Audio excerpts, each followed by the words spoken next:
So we're diving into Carol Dweck's mindset today, which is all about unlocking your potential. And honestly, this book, I have to say, really shifted my perspective. Yeah, it's a classic for a reason. Dweck's work on mindsets has been hugely influential. Totally. Like, she gives you this whole new framework for thinking about, like, success and achievement. Right. And that's exactly what we're going to unpack in this deep dive. You know, we're going to be exploring those core differences between a fixed mindset and a growth mindset, and how they really play out in our lives. Yeah, and it affects like everything, right? Relationships, careers, how you approach challenges. Absolutely. And what's interesting is how these mindsets, they kind of show up really early in life. Dweck talks about this fascinating example of how kids approach solving puzzles. Oh, tell me about that one. That's such a good one. Okay, so imagine a child, they're really engrossed in this challenging puzzle. Okay. And, they're working on it and they're not getting discouraged. They're kind of energized by the challenge. Dweck found that these kids typically have more of a growth mindset. They see those roadblocks as like opportunities to learn and grow. Instead of, I can't do this, it's, I haven't figured it out yet. Exactly. But then on the flip side, you have kids who, when they encounter that same puzzle, they kind of just shut down. Yeah. You know, like their belief is that their intelligence is fixed. So if they struggle, it means they're just not smart enough, right? Totally. That's the fixed mindset in action. And I think that carries over, right? That translates into how we deal with challenges and setbacks later in life. Absolutely. Yeah. It colors like everything. So for example, let's say, you get passed over for a promotion at work. Oh. Yeah. Someone with a fixed mindset might internalize that as like evidence of their limitations. Like, see, I'm not good enough. Oof, yeah, that's gonna sting. Right. And it can become this self-fulfilling prophecy where they start to avoid future challenges just to protect themselves from feeling that way again. But someone with a growth mindset, on the other hand, they might be disappointed, sure. Right. But they're going to look at it as an opportunity. Like, okay, what feedback can I get from this? What can I learn? What skills can I improve so that next time I'm ready? Right, yeah. It becomes fuel for growth rather than like a dead end. You know what I find is making me think about all the times that I've held myself back because of that fear of not being good enough. Oh, totally. It's so easy to fall into that trap. It's incredibly common. And I think especially like in today's world where we're constantly bombarded with these stories of overnight success. Oh, 100%. And Dweck really dismantles that myth in the book, right? Like she uses the example of Thomas Edison, who is often, portrayed as this lone genius who just magically invented the light bulb. Yeah, we hear about that aha moment, but not so much about all the, so-called failures that happened before that. Exactly. And what often gets overlooked is that Edison's quote-unquote overnight success was the result of literally thousands of attempts. Wow. Meticulous documentation of what didn't work. And let's not forget, a whole team of collaborators. Yeah. This wasn't just him alone. And suddenly, it makes these achievements seem much more attainable, right? When you think about it in terms of like the effort, the dedication involved. It's not just about this like, innate talent that you're born with, but it's about the hard work, the perseverance, and that willingness to learn from mistakes. Precisely. And this ties into, I think, another crucial point that Dweck brings up, which is the importance of valuing effort over just praising innate talent. Right. Think about how often we say things like, oh, they're a natural, or they were just born that way. Yes, and it's often meant as a compliment. Right. But what message are we really sending, especially with kids, right? Yes. And Dweck's research actually shows that praising children solely for their intelligence, it can actually lead them towards a fixed mindset. Oh, interesting. Because it's almost like we're saying, like, this is it, this is your limit, don't push it. Don't mess it up, yeah. Right. So they become afraid to struggle, to make mistakes. They'd rather coast on this perceived giftedness than risk, looking less than perfect. Yeah. But what Dweck found is that when you praise effort and the process, yes, like, wow, you really stuck with that, or look at the progress you've made, that fosters a much healthier approach. So it's making trying hard the cool thing to do. Exactly. Yeah. And it encourages that growth mindset. Which is what we want. It reminds me of that study, I think Dweck talks about it in the book, with pre-med students who are taking chemistry. Yes, that's a great example. And how those with a growth mindset, they were more likely to see the difficulty of the material, not as something that was bad, but as something good, Right. like a sign that they were actually,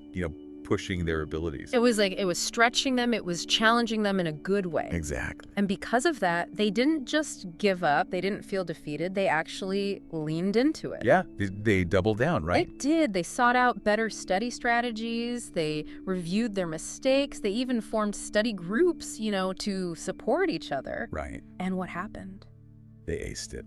Well, or at least, They did. they understood the material better. They developed a deeper understanding of the material. They performed better than their fixed mindset peers. Wow. They turned what could have been like a discouraging experience into an opportunity for growth, which is really like the heart of what this growth mindset is all about, right? Love it.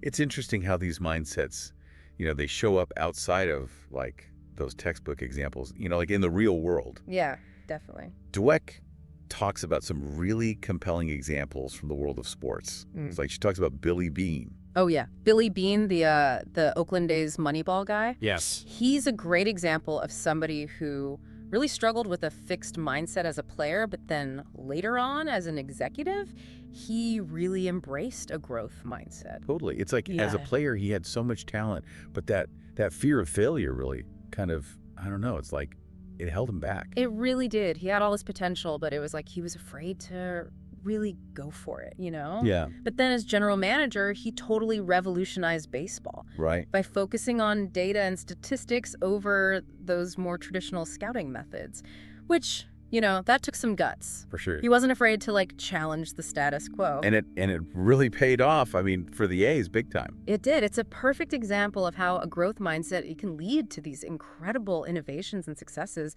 even in a field like baseball that's steeped in tradition. It makes you wonder, how much are we missing out on because we're so stuck in that fixed mindset? That's a really good point. How many amazing things are out there, just waiting to be discovered, but we're too afraid to even try because we're afraid to fail. Right. Exactly. It's limiting. Yeah. She also contrasts, Dweck does, Michael Jordan and Babe Ruth. Oh, yeah. To kind of show different aspects of the growth mindset. Right. Because I think when we think about, Michael Jordan, he was all about that, constant self-improvement, even when he was at the top of his game. Yeah, he was never satisfied. He always wanted to get better. He didn't just rest on his laurels. Every practice, every game was a chance to improve, to push his limit. Totally. And that's just such a clear example of a growth mindset. And then there's Babe Ruth, who, larger-than-life personality, known for his natural talent. Right. Which, maybe doesn't scream growth mindset at first glance. Yeah, you might think that, but actually, Babe Ruth was known for his incredible work ethic, too. He would spend hours practicing, studying the game, always looking for ways to improve his swing, his strategy. He was always trying to get better. So even someone who's considered a natural still puts in the work. Absolutely. Talent can only take you so far. It's the dedication, the continuous learning that really makes a difference. It's like even Michael Jordan, right? Yeah. As talented as he was, he knew he couldn't do it alone. He understood the importance of teamwork, of playing his role within the team, of everyone contributing. So it's not just about individual brilliance, but recognizing that everybody has a part to play. Exactly. And that's a powerful lesson for any team. Doesn't matter if it's sports, business, whatever. That collaborative spirit is so important. And speaking of business, Dweck gets into how these mindsets play out in leadership and company culture, which is super interesting. Yes. And this is where she brings back Lee Iacocca, right? Yes. She contrasts him with Jack Welch. Oh, okay, yeah. Remember, Iacocca had that early success at Chrysler, but then he became much more concerned with protecting his image than, embracing innovation. Right. So it's like he got kind of almost risk averse. Exactly. Afraid to rock the boat, even if it meant, falling behind. Yeah. Whereas Jack Welch, he was known for this really growth-oriented approach. Totally. He encouraged risk-taking. He really valued employee development, he wanted his people to grow. Right. And he fostered this culture of continuous learning at GE, which was a big part of their success, I think. It's like these companies, they become a reflection of their leaders' mindset in a way. 100%. Yeah. And then there's that great story about Lou Gerstner at IBM. Oh, yes. When he took over, IBM was almost like on the verge of collapse, right? Yeah, they were struggling. And Gerstner, he came in and realized that their fixed mindset culture, it was really stifling innovation. Interesting. It was preventing them from adapting to how quickly the market was changing. What? So instead of clinging to past glories, he actually encouraged collaboration, he embraced risk-taking, and he shifted that whole focus to, like, really meeting the evolving needs of their customers. And it worked. It did. It's incredible what a mindset shift can do for an entire organization. It's pretty inspiring. Love that. Yeah. Okay, now we have to talk about relationships, because that's like such a personal area. Yeah. And our mindsets, I feel like, can really, really make or break things. Oh, absolutely. Yeah. Dweck talks about how a fixed mindset, it can lead to these really unrealistic expectations in a relationship. Like, we might expect it to just be effortless, you know? Yeah, like a fairy tale. Right, exactly. But the reality is that healthy, strong relationships, they require effort. They require compromise, a willingness to grow together. It's like that saying, love is a verb, right? Yeah. It's an active thing. Yeah. And she gives an example of a woman named Sarah. And Sarah has this really idealized image of what a partner should be, and she expects him to fulfill all of her needs, but without any effort on her part. Oh, that's a recipe for disaster. Right. And so when he inevitably falls short of these expectations, she's crushed. She feels like the relationship is a failure. Right. And this is something you see a lot with a fixed mindset in relationships. We have these rigid expectations, and when our partners don't meet them, we automatically assume it means the relationship is flawed, instead of seeing it as an opportunity to learn, to understand each other better. So instead of expecting our partner to read our minds, we need to, like, communicate our needs and be willing to, work together to meet each other's needs. Exactly. It's about communication. It's about compromise. It's about recognizing that we're both individuals on this journey together. And Dweck talks about how a growth mindset, it helps you approach conflict in a more constructive way. Yeah, because with a fixed mindset, conflict is often seen as a threat. Exactly. But with a growth mindset, you can view it as an opportunity to learn more about your partner, to clarify your own needs, and to actually strengthen the relationship. It's like taking those fight or flight moments and turning them into listen and learn moments. Yes. And she gives this great example in the book of David and Jessica. Okay. And they were just stuck in this really negative cycle of, like, bickering and criticism. And it wasn't until they started to recognize their fixed mindset patterns and make a conscious effort to shift towards a more growth-oriented approach that they were able to break free from that cycle. It's like they had to rewire their brains to see conflict as a catalyst for growth rather than like a relationship killer. Yes. It's amazing how transformative that shift can be. Now, if we switch gears and think about parenting, Yes. this is another huge area where our own mindsets, they have this incredible ripple effect on our children. Because we're constantly modeling, even if we don't realize it, right? Like modeling either a fixed mindset or a growth mindset. All the time. And Dweck, she talks about the dangers of overpraising kids for their intelligence or their talents. Because even though we think we're doing something good, it can actually backfire. Because it reinforces that fixed mindset. Like, oh, I'm the smart one. I don't want to do anything that's going to jeopardize that. Exactly. They become afraid to take risks, They don't want to do anything that might make them look less smart. So then how can we praise our kids in a way that encourages, that growth mindset? Focus on the effort that they put in. Yeah. Focus on strategies they use, on the process of learning. So instead of saying like, oh, you're so smart, you could say something like, I love how you kept trying different approaches until you found a solution. Yeah. Highlight that resilience. Exactly. That problem solving. Exactly. And teach them how to cope with setbacks because, failure is a part of life. Right. It's going to happen. So it's essential that they learn to navigate it in a healthy way. So instead of letting those failures define them, we need to give them the tools to, like, learn from it and come back even stronger. Exactly. And Dweck, she shares this really sweet story about a little girl named Emily who is struggling to learn how to ride a bike. She's falling, she's getting frustrated, she wants to give up. But her dad, he notices that she's, stuck in that fixed mindset thinking. Right. So he encourages her to focus on what she's learning from each fall.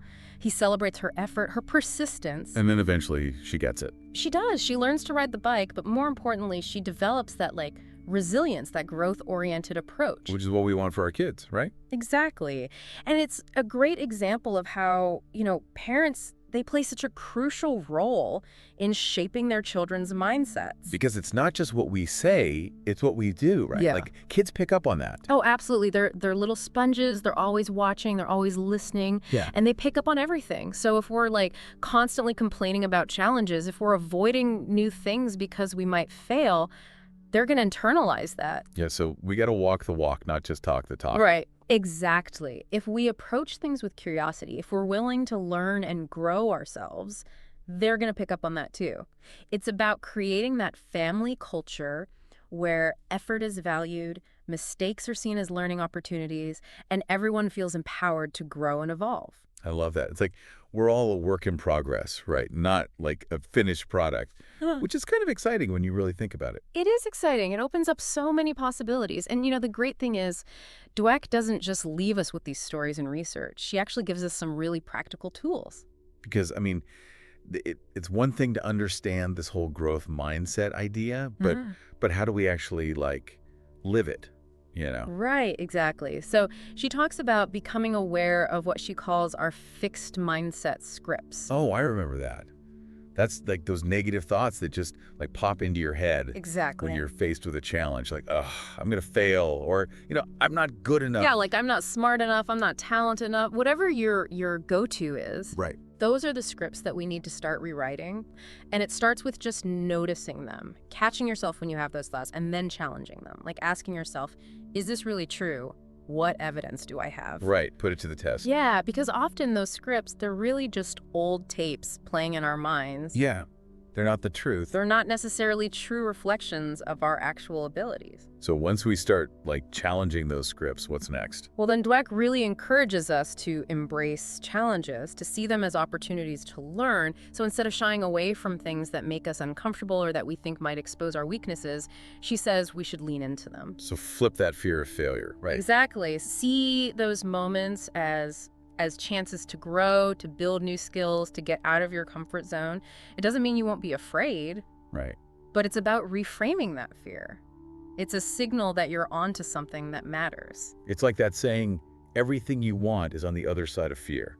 Oh, I love that. And remember, Dweck reminds us, we talked about this earlier, to shift our focus away from this idea of innate talent. Yes. To effort and process. Yes. It's not about being, naturally gifted at something. It's about celebrating the hard work, the dedication, the grit that it takes to actually achieve something meaningful. It's like enjoying the journey, yeah, not just fixating on the destination. Yes, exactly. Okay. Celebrate those small wins, the little moments of progress, the times you surprised yourself by doing something you didn't think you could do. Yeah, it's about the process. Mm-hmm. And I think what's tough too is like, even with a growth mindset, we're going to face setbacks. Yeah. We're going to experience failure. Oh, for sure. That's part of life, right? Right. So how do we navigate those moments without like spiraling, without falling back into that fixed mindset?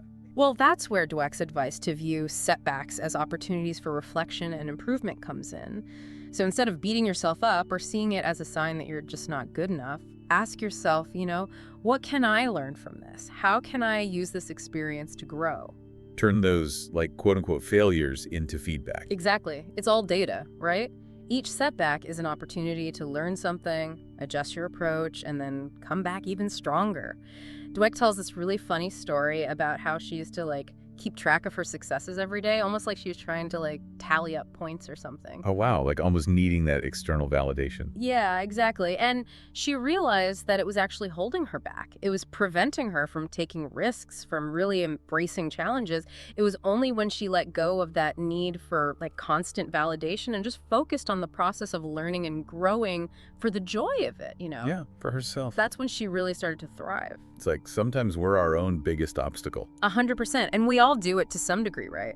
Yeah. But the key is to, quiet that inner critic, embrace the journey, and trust that with effort, with persistence, and with that belief in our own ability to grow, we can really achieve amazing things. I love that.